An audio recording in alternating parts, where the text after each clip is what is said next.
33% of the receipts are for public, is sold to the public.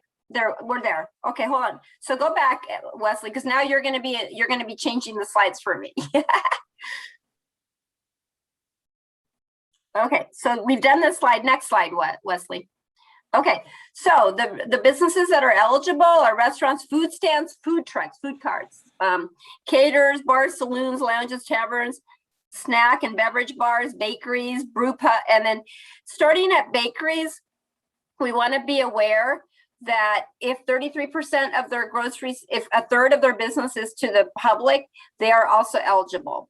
So when in doubt, let's check into it to make sure to see if you're eligible. Next slide, please. So who is ineligible? Nonprofits are not eligible, or if they're state or local government operators. Is that if they have more than 20 locations, they're not eligible if it's a public traded company. The funding is of at least $1,000. So if you're going to apply for less than $1,000, not eligible. Next slide, please. So how much are you eligible for? The awards are up to $5 million. And the minimum is 1,000. Next slide. And this is grants. This is actually money that does not need to be paid back. So that is one of the wonderful benefits of this program. So you have to have filed taxes for the last you would have had to have been filing taxes, because we're going to need your ITIN number, which is what's typically is produced when you file taxes. Okay. Next slide. Who is eligible? The form of organizational structure. This list is pretty much most sort of organizational structures are eligible. I don't think there's one that I've found one yet that is not eligible. So sole proprietorships, self-employed individuals, even if they run a food truck or a food cart. Next. Franchises, I'm not going to worry about it unless we have anybody in the audience that's a franchise, but they're eligible too. You just have to look them up in the franchise directory that SBA has set up. Next slide, please. Businesses that are in bankruptcy, if they're operating under Chapter 11, 12, or 13, they're eligible. An applicant is not eligible if it has permanently closed. Now, we know that some restaurants had to close during the pandemic. So if they were temporarily closed, they're still eligible as long as the intention is to reopen. So that's a real important clarification to make, so that we want our businesses to reopen. But if they're already permanently closed, then they're not going to be eligible for the grant. Okay, the next slide. Now, a lot of our businesses have applied for the PPP program. That's the Paycheck Protection Plan. That was to help with funding your employees and paying 40% of your expenses. If you've received PPP loans, you are still eligible. However, you're going to be deducting that from your grant award. So those would be subtracted. But and if you have applied right now for a PPP loan, you would be withdrawing it if you apply for RRF. This is probably not going to become a topic anymore, because if you haven't applied for a PPP loan, the program is as of yesterday is no longer available. Okay, so next slide. This is the main certification that the applicant will attest to when they complete the application online, is that all applicants must certify that current economic uncertainty makes the funding request necessary to support ongoing or anticipated operations.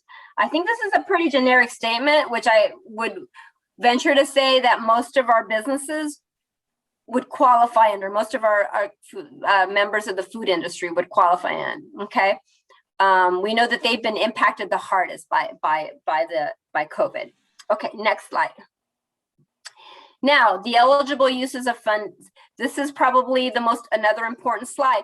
And now Wesley does have a copy of this slide, and it is also available to the city of Richmond and to Main Street and to the Renaissance Center, to all of you, for sharing and for use as needed. But the eligible uses of the funds are business payroll taxes, including sick leave, business utility payments, business maintenance expenses, business supplies, including protective gear and cleaning materials, business food and beverage expenses, including raw materials, covered supply costs, business operating expenses, insurance, marketing fees, licenses, legal, point of sale equipment. So you can see that it's mostly everything. Construction of the outdoor seating. We all know that a lot of our business restaurants have had to set up outside door seating so that they can have customers come and eat on the premises, but outdoors. So expansion costs are ineligible. If the business is expanding, the restaurant is actually adding more indoor activity or trying to pay some new equipment that they're getting that is needed because of COVID relief, it will not be covered. So that is really the only caveat that you see here of not trying to cover new equipment, right? The business debt, even payments on your business mortgage obligations or on your leases, it is also covered.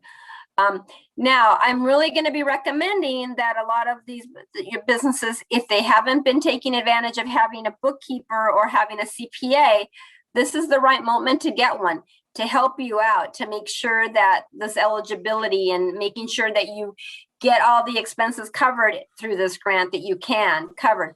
So it's putting all of this together, these expenses together, that's really pivotal to be able to take advantage of this fund. Next slide. When do I have to use the funds? We already mentioned there's a long period. It's up to 2 years between, this is for expenses that were incurred between February 15, 2020 and March 11, 2023. That's a long period of time to have expenses that will be covered on this. Now, if the business permanently closes after receiving the funds, the cover period is going to end on that day. Okay, or on March 11th, the other date is March 11th, 2023, whichever occurs sooner. So any funds that are not spent on eligible expenses by the time the covered period ends will need to be returned. Okay, next slide. Use of the funds assessment. This is a big slide too, because the business is going to need to provide a detailed expenditure report and certification for the required period. And certification may come by the accountant doing it. But you see here, that very last point here, SBA will provide additional guidance that outlines the detailed reporting requirements and procedures in the coming weeks. So we still can't tell you what that report would look like. It's still being determined, but that should not stop a business from applying. They want to apply as soon as possible. So the reporting mechanism is still being looked at. This is how quickly the government wanted to roll out this program, that it has not figured out a lot of the additional information that's going to be needed, but we really want businesses to get relief sooner than later. So until the applicant completes the uses of the funds assessment beginning December 2021, applicants are required to provide self-reported unaudited data detailing use of distributed funds each year through 2023. So keeping those records is really important.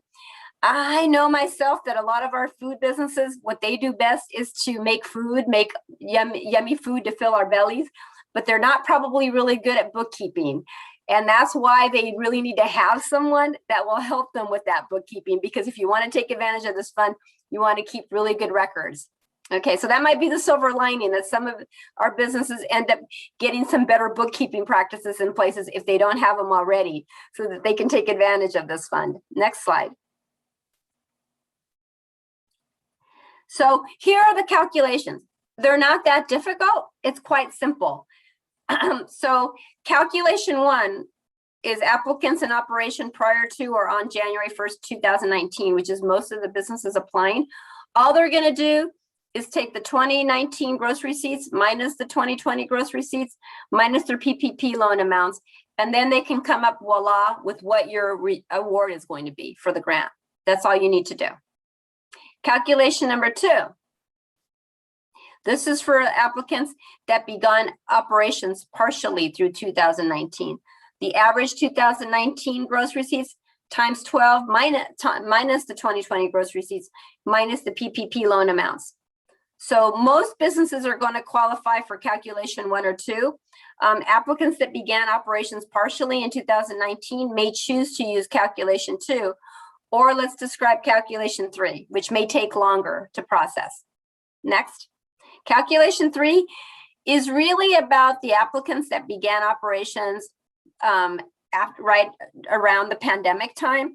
And here's the good news: even applicants who hadn't yet opened, but they had started incurring a lot of expenses because maybe they were planning to open and then the pandemic certainly came about and prohibited them or prevented them from getting started, they also can apply. As long as they're still staying open, they can also apply. So the total amount spent on eligible expenses between February 15th and 2020 and March 11th, 2021, minus 2020 and 2021 gross receipts, minus the PPP loans, is how calculation 3 works for those businesses that fit into this category. Okay, next slide. So what do you exclude from your 2020 gross receipts? You do exclude tips, which is one of the questions that's a lot. Those are not included in your gross receipts. And the other amounts that you're going to exclude from your 2020 gross receipts are the PPP loans, and then a lot of these products that come from the SBA, or if you got a grant from the city or from the state, because there have been, thankfully, a lot of programs of those are deducted from the 2020 gross receipts. Next. So how do you apply? Here's the website. You apply at restaurants.sba.gov. We've been told that the application process takes about 25 minutes. That is assuming that you've got all your documentation ready to go to upload, to put into the system. The application process, hopefully you've got someone working with you and helping you out to do this, because it's really going to be important, you guys, that you cross your T's and dot your I's when you do this, so that you get it right the first time when you apply. Now, hopefully, oops, what happened? Okay, hopefully some of you are working through a point of sale vendor, and those point of sale vendors include Square, which is probably the most common one that everybody knows, or Toast. They actually provide a platform through which you can apply, and they provide you your gross sales. There's also NCR and Clover that sometimes people use to process payments, and those qualify too. So if you are working with those vendors, they'll automatically provide you your gross receipts. It makes life a lot easier. If you haven't been using them, I really recommend that you use them now. It's so much easier to process credit card payments and these sort of payments than cash. So this is a really good time to set up these platforms now, because that is an easier way to keep track of your sales. Now, this telephone line, this number 844-279-8898, has been set up just for the RRF, just for this fund, to ask them questions. They can answer in up to 10 languages. And you can even do your application for RRF through the telephone. You don't have to do it online. So that is another option for some of our restaurants, although I would really recommend that they do it online. I think it's a little bit easier, but this option is available. Next. So what do you need? These are this is the documentation that you're going to need to have ready when you go to the website to apply. The form is called 3172. That's the form that comes up on the restaurant on the website. You're going to need to verify your tax information. If any of you have ever applied for loans or for mortgages or anything of that sort, you always have to provide complete IRS form 4506T, which is the one that provides transcripts from the IRS that you've completed your taxes. So, because in theory, the idea is to have at least the 2 years of your tax returns, and also 2020, even if you haven't filed them yet, that you have them somewhat completed, because you're going to need that information, of course, to be able to do a lot of your calculations. And then you're going to need to provide your gross receipts documentation, which is your tax returns, or your, Schedule C or Schedule F. You're going to need 3 recent months of bank statements. And that's because I think that that's one of the ways that the SBA verifies that you're still in business, your most recent bank statements. It's also a good idea to have prepared financial statements from CPAs, such as an income statement or a P&L. Those point of sale reports that we talked about. Okay, next slide. What other ones for calculations 1 and 2, which are the easiest ones to do? We're repeating that SBA form 3172, the tax verification, those gross receipts, the 3 months of bank statements, the 2020 gross receipts, so that we can do the comparison. So this list is really what you need, and this is a good slide, a good information to keep handy to talk to discuss with the food business. Next. So this is calculation 3, which is one of the businesses that kind of like started business. They had pauses, and they're going to need, and also it's for the businesses that maybe not all of their sales are for public consumption. They're going to need to provide more information. You'll also see towards the bottom the CPA comfort letter. That is a really good thing to do if you've got a CPA that can certify that your information is accurate. That's going to make life a lot easier for you, because if you're having to compile stuff on your own because maybe you don't have the point of sale, or maybe you haven't kept as good a documentation as you should, and I know that happens to all of us, then having a CPA certify some of your calculations that you're completing is really helpful. Okay, next. In addition, this is for the ones that are 33%. They're going to need to provide that documentation that shows that 33% of their sales is public consumption, so that then you can verify and still be eligible. Even though you have wholesale business, you're also selling to the public. Okay, next slide. How do I get help applying? That's that number that's really important for everybody to have, that 844-279-8898. I'm going to be providing my name and my phone number, my direct line, if anybody needs any help. There is help available in multiple languages, English and Spanish, but then also 8 other languages is available on this hotline. Now, another resource that I'm not writing down here, but you all know that's very close to your heart, is the Rent Center, is Richmond Main Street, is CoBiz Center. I think these are highly underutilized resources. And one of the things that I've really appreciated during the COVID is that a lot of folks that don't typically tap into the small business development centers, the Contra Costa SBDC, or some of our nonprofits that provide support, they're now doing so because they need help. So I think it's really important that we really encourage a lot of our small businesses to have those advisors that they work with to help them not go this alone. We know that a lot of folks go into business because they want to be independent and not rely on other people. That's why they're an independent mom and pop, right? But they still need outside help. And I think that this is a real good time to get them set up with taking advantage of the advisors. That these are programs funded through the SBA. And I always realize that they're very underutilized, and this is a good opportunity to get them hooked up with an advisor that can support them through some of these times. Okay, next slide. Thanks, Wesley. This is the most important, the best practices on this. If you do these 4 things with your small business, restaurant or food truck or whatever it is, they'll be successful in this, is to provide complete documentation. Applicants with incomplete documentation are going to be rejected. They're going to put back to the back of the line. You don't want to do that. The review process will restart when complete documentation is provided. The delays could jeopardize the applicant. So again, it's really important that you cross your T's and dot your I's. So make sure that the first time you get it right, so that we don't run into these problems.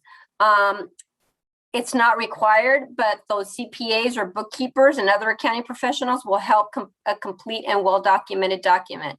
It behooves you to invest in having a good someone review your records.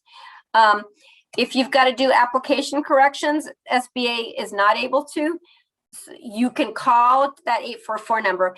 I don't recommend it, frankly. I've already been getting calls from some applicants that they tried to resubmit information and they're having a hard time do it. So it's really important to get it right the first time. Number 4 is not even applicable anymore because you really cannot apply for PPP anymore. It is closed. So not even an issue anymore as of yesterday. Next slide.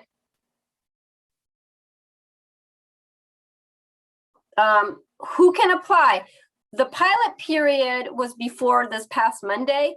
We actually worked in order to find out what were some of the kinks and glitches in it. We had a pilot period where we had some people that were randomly selected. But what's really important is bullet number 2 right now, priority period, days 1 through 21. Today we are starting day 4 because it was Monday. During the initial 21-day period, SBA will accept applications from all eligible applicants. So anyone can apply right now. But this is the caveat, which is really important for our restaurant, Richmond businesses. Only applications from small businesses owned by women's, veterans, and socially and economic disadvantaged applicants will be funded during this period. So they're getting priority. Then on day 22, everybody will be eligible. But this is why we want to get it right the first time, because if by the way, the review period takes about 14 days. So we're being told that from the day that you apply, it takes 14 days to get awarded this. So in 2 weeks, we should already know a lot of folks that are awarded the funds. Next slide. So here's what describes the priority groups. A small business that is at least 51% owned and the management and daily operations of the applicant are controlled by one or more individuals who are women, vets, socially and economically disadvantaged. And I think that's most of our Richmond area, so it's all good. All applicants must certify that they meet the eligibility requirements. Okay, next slide. So socially disadvantaged individuals are those who have been subjected to racial or ethnic prejudice or cultural bias because of their identity as a member of a group without regard to their individual qualities. African Americans, Latinos, Native Americans. Economically disadvantaged individuals are certain zip codes in an area. So I think that is also one of the issues here. And I think most businesses hopefully know, and if not, I'm sure Thomas from the city of Richmond or Richmond Main Street or Wesley can help out to acknowledge, to make sure that you fit into these priority groups. Okay, next slide. This slide is about you can't suddenly change your status and so that you can suddenly qualify as a disadvantaged individual, but hopefully that doesn't apply to anybody of our applicants. Next slide. This is another important topic, which is why we want so many of our Richmond businesses to take advantage. Knowing that a lot of the bigger players are going to be applying for this fund and could apply up to $5 million. Remember, the award is up to $5 million. So $5 billion has been set aside for applicants with 2019 gross receipts of not more than $500,000. So it wants to take that little food cart and the little food truck, the little beginner business into account and give them an opportunity to be eligible. So there's money set aside just for them. So an additional $4 billion is set aside for applicants with gross receipts from $500 to $1.5 million. So you see, again, really trying to take advantage, to help the smaller end of the spectrum businesses, and an additional $500 million just for businesses with gross receipts not more than $50,000. So we've got to find those folks that qualify and have them take advantage of this program. Okay, next slide. Q&A. So that covers everything. Do we have, it's 9:40, so we have time for questions, which is wonderful.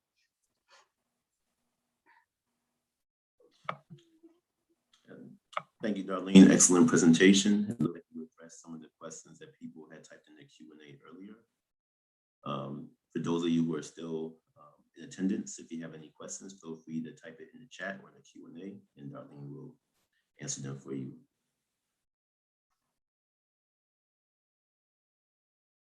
Do you want me to look at the questions here? I guess I'm seeing them. Yes, indeed.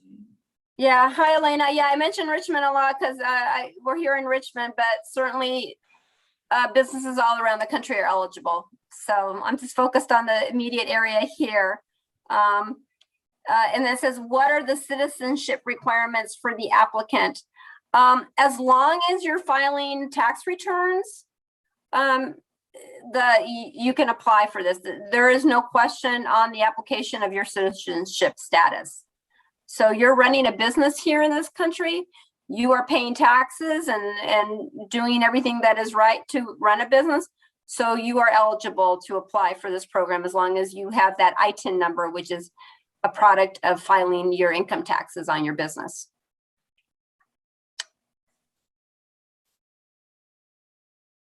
Okay, so somebody, yeah, so.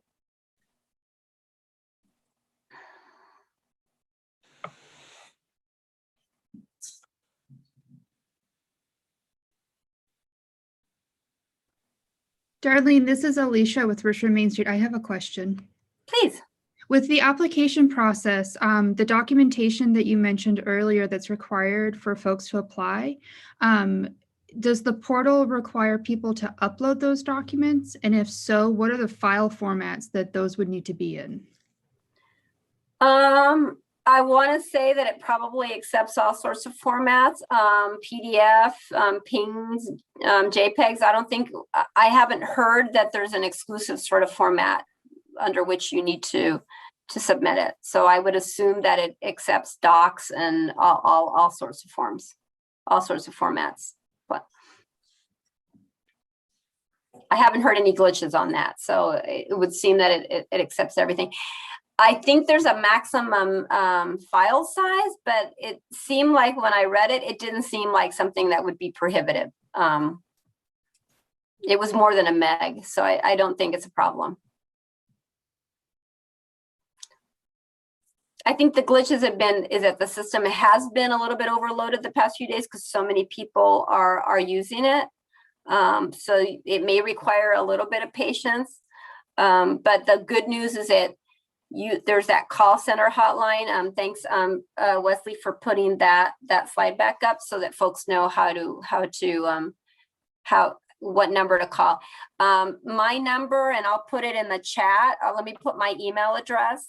I don't see where I can add my. Hey, Darlene, I already added your information. Oh, yes. Thank you. And now, even though my number would make you think I'm in Washington, D.C., because I have a 202 number, that's my cell phone. That was the number that I was assigned, but I'm right here in the hood. so you know where to find me. And Darlene, can you give people an estimate of, I think you said it takes 14 days for the application to get processed. How long would someone be informed? Well, no one has been yet, right, Wesley? Because this is a totally new and unprecedented program. It's just happened. But remember, we talked about that pilot period. So it means that they've already had some people apply. So we should be starting to find out that some people are funded in the next week. But really, since the first day was today was Monday, probably in 2 weeks, some other people will be funded. On the last presentation I was on, somebody said, oh, are we going to be able to know which businesses are funded? Probably not for a while, because I think it does become public information on a federal website. But right now I can't say that, oh yeah, so-and-so has been funded. We won't know. All I know is that I hope that all of you are making a plan to maybe go to our restaurants in the neighborhoods or really make sure that we're pushing this program, because these 21 days right now is not going to happen again. This getting priority for all of our little small mom and pops to qualify. I mean, money set aside for them. This 21 days. I was telling Wesley earlier that I get a little bit disappointed that just now when I was on a presentation with the Tri-Valleys out in Pleasanton, Dublin, Livermore, we have a lot of attendees. And unfortunately here, the presentations that I've been giving locally, we don't get many attendees. And I can understand that. A lot of our businesses are just trying to, they're trying to stay afloat. They don't have time to attend meetings or these webinars, but that's where we come into play. We go out and do the outreach to make sure that the word gets out, that this fund is there for them and that we want them to benefit from it. It's not that difficult, right? You saw that the calculations are simple. I think it's just making sure that you have kept some records. And I think our restaurants should be able to qualify for some of these funds and get some respite. Right, guys? Yes, indeed. Absolutely, Darlene. This is Alicia with Richmond Main Street again. To your point, completely agree. It is, incumbent upon us partners working deeply within the community here to help get the word out. I would like to share that Richmond Main Street, we have hand-delivered information about the Restaurant Revitalization Fund to all of our downtown restaurants on 2 separate occasions. And we'll make sure to share out the recording for this digitally to those folks, as well as to do another round of outreach to make sure that we are doing everything that we possibly can to encourage people to apply and get these funds that are so crucial and vital to them being able to keep their doors open. You guys, how do we make sure that San Pablo Avenue and 23rd Street and Cutting Boulevard businesses also get some of this information? Because all of these little restaurants all along in these corridors, we should also be figuring out how we can get them to sign up and come down to visit Richmond Main Street and the Ren Center and Contra Costa SBDC to make sure that they also take advantage of this tool. Got it. Thomas, if you have any ideas of how we can get the word out. I just know that some of these restaurants just, these business owners, they never even come out. They're so busy just working 24/7 around the clock in their small businesses. So if there's anything that can be done to get the word out to these little small restaurants, that would be huge. Yeah, there's a couple of commissioners from the Economic Development Commission on this call, so we'll discuss that and make sure that the outreach committee can go to some of these communities and hand deliver some of this information similar to what Richmond Main Street did. That is tremendous. Keeping in mind that today at 4, I am giving a presentation to the Rent Center in Spanish. There's a presentation in Spanish today at 4 through the Rent Center. So hopefully they're also doing some outreach. Do keep in mind that at our office, SBA office, we have a Chinese and a Vietnamese speaker as well as Arabic. So if you find any businesses that might benefit from hearing this from in those languages, let us know so we can make sure. The information is available on the website in a whole bunch of different languages, okay? So anything we can do from the SBA perspective, I personally will do anything that is needed to make sure that my Richmonders get first, take advantage of this tool. I obviously, how much I love Richmond. So I really want to make sure that we've done the best thing we could. It was the same thing we did during the census, making sure that everybody got counted. And so this is the same thing that's important. Make sure that our business, that all of us eat here in Richmond, and we all want to continue to eat at some of these venues. So let's make sure that we support them and help them get some well-needed support. And it would break my heart if they did not take advantage of this and get some the support that they're truly entitled to. Thank you, Darlene. And does the website have a flyer in English and Spanish that could be handed out? The city of Richmond can take a role in printing those flyers and hand delivering them. But has there been any kind of documentation that is shareable to businesses? I myself am not creating the flyers, but I would assume that the Rent Center has done something like this in Richmond Main Street. If I can provide any input on it, let me know. We ourselves haven't created that, but if you go to that restaurant, the SBA.gov, and then look COVID relief and restaurants, there's so much information there. It's just customizing it to the community. I'm sure you guys can quickly put together a one-page flyer or something, and I'm here to provide any input or feedback as needed. The Thank you. NorCal SBDC put out a flyer that we distributed last week. Oh, I'll make sure to great. share that to the group. Excellent. Don't reinvent the wheel. And want to thank Diana for, she handed out 50 flyers yesterday along 23rd Street in District 6, 2 and 5. So thank you very Excellent. much, Diana. All right, Diana, well done. And just one more time, we have Darlene's contact information in the chat room, in the chat. You have her email as well as her phone number. She's definitely a great resource. You also have the city as a resource as well to support the efforts, Richmond Main Street, CoBiz Richmond, Renaissance Entrepreneurship Center, and Richmond Chamber of Commerce. And by the way, San Pablo EDC is also working on this. San Pablo is also dear to my heart. They're right next door. And I know that we gave a presentation through them. So they're also a good partner in all of this. They've also been working on it because we need to make sure those San Pablo businesses also that are right next door get also that. So all here to provide any sort of support that is needed to make sure that everybody takes advantage of this, that is eligible. Yes.